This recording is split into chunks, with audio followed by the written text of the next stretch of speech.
আপনি জানেন কি দীঘায় জগন্নাথ মন্দির কিভাবে সৃষ্টি হয়েছে? আপনারা হয়তো অনেকেই শুনেছেন দীঘায় নতুন জগন্নাথ মন্দির উদযাপন করা হয়েছে, কিন্তু কেন করা হয়েছে আপনি কি জানেন? এর পেছনে রয়েছে এক রহস্যময় ঘটনা, আপনি শুনলে চমকে যাবেন। আপনি যদি কখনো দীঘায় ঘুরতে গিয়ে থাকেন তাহলে নিশ্চয়ই দেখেছেন সমুদ্রের খুব কাছেই তৈরি হয়েছে এক বিশাল রাজকীয় জগন্নাথ মন্দির। কিন্তু জানেন কি এই মন্দির শুধুমাত্র স্থাপত্য নয়, এর পেছনে আছে এক অলৌকিক ইতিহাস, এক বিশ্বাস আর এক অজানা রহস্য। দীঘা মানেই তো সমুদ্র, সূর্যাস্ত আর অবকাশ, কিন্তু এখন দীঘা মানে আর শুধু ভ্রমণ নয়, এটা হয়ে উঠেছে এক ধর্মীয় তীর্থস্থান। আর সেই পরিবর্তনের মূল কারণেই এই জগন্নাথ মন্দির। এই মন্দিরটি উদ্বোধন করা হয়েছে 2025 সালের এপ্রিল মাসে। তবে এর পেছনে গল্প শুরু হয় বহু বছর আগে। একদিন দীঘায় সমুদ্র উপকূলে ভেসে আসে তিনটি কাঠের মূর্তি। একটি হলো ভগবান জগন্নাথ, 2 নম্বর হলো বলভদ্র এবং 3 নম্বর হলো সুভদ্রা। এই ঘটনাকে গ্রামের মানুষ কোনো সাধারণ ব্যাপার মনে করেনি, তারা বিশ্বাস করেন এটা স্বয়ং ভগবানের ইচ্ছা।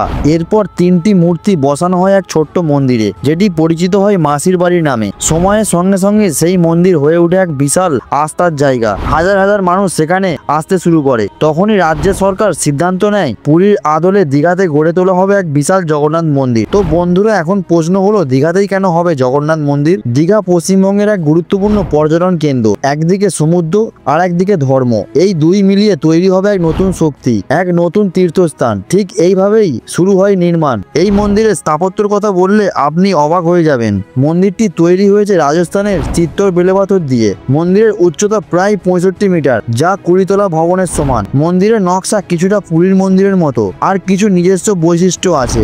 গর্ভগৃহ, ভ্রমণ মণ্ডপ, নাট্য মন্দির সবকিছু মিলে এক পরিপূর্ণ ধর্মীয় উৎসবন। মন্দির উদ্বোধনের দিন ছিল এক ঐতিহ্য মুহূর্ত। সারা ভারতের বিভিন্ন নদী, পবিত্র স্থান থেকে আনা হয়েছিল জল, হয়েছিল কলস যাত্রা, মহাযজ্ঞ আর হাজার হাজার ভক্তের উপস্থিতি ছিল। জগন্নাথ দেবের পুষ্প শয়ন, এমনকি প্রধানমন্ত্রীও এই মন্দিরে আগ্রহ প্রকাশ করেছিলেন। এই মন্দির শুধুমাত্র ধর্মীয় স্থান নয়, এটা এক সাংস্কৃতিক কেন্দ্র।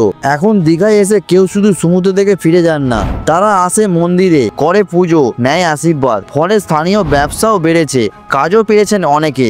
আর একটা অদ্ভুত দিক ছিল, এই মন্দিরের সামনে দাঁড়ালে আপনি একটা অদ্ভুত শান্তি অনুভব করবেন, যেন সময় থেমে গেছে। কিছু ভক্ত বলেন এখানে কিছুক্ষণ দাঁড়ালেই মন শান্ত হয়ে যায়, কষ্ট লাঘবও হয়। এটা কি শুধুই বিশ্বাস, নাকি সত্যিই আছে কিছু অলৌকিক শক্তি? দীঘার জগন্নাথ মন্দির শুধু ইট পাথরের গাঁথুনি নয়, এটা হলো ভক্তির প্রতীক, ইতিহাসের স্মারক আর বিশ্বাসের শিকড়। দীঘায় গেলে এখন শুধু সমুদ্র নয়, জগন্নাথ দেবও ডাকেন আপনাকে। পুরীর জগন্নাথ মন্দিরের ভিডিওটি আপনাদের কেমন লাগলো কমেন্ট করে জানাতে ভুলবেন না, এবং ভিডিওটি ভালো লাগলে একটা লাইক করে চ্যানেলটিকে সাবস্ক্রাইব করে দেবেন, আর কমেন্ট বক্সে জয় জগন্নাথ লিখতে ভুলবেন না।